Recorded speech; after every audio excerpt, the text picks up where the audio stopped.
My name is Elizabeth Buffalo. I'm a professor at Emory University in Atlanta, and so we're here today talking about a new product that we have from our company, Neurotrack. This test is a recognition memory test that enables us to detect Alzheimer's disease about 3 or 4 years before clinical symptoms appear. And what we do is we ask subjects to sit in front of a computer monitor that has an eye tracking device embedded in it, and they're simply just looking at the screen. And we watch their eye movements as they view this series of images. And by analyzing their eye movements and the trajectories of their movements, we can determine whether or not they remember the pictures that they're seeing and whether or not they're on the trajectory for Alzheimer's disease. Can you show us on the screen what? Yeah. Let me see if I can.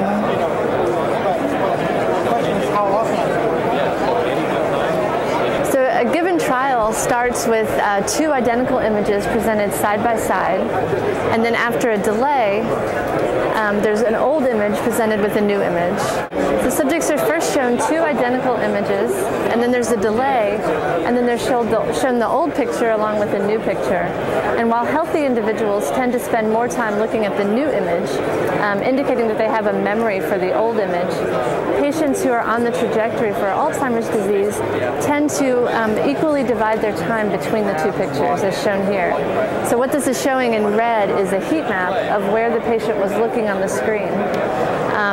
And you can see that this patient is actually equally dividing her time between the 2 pictures.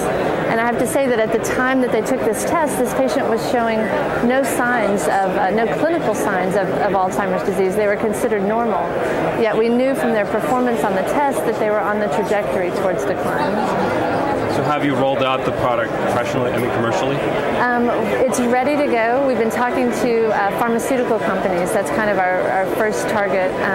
We think that having this information would allow these companies to better populate their clinical trials.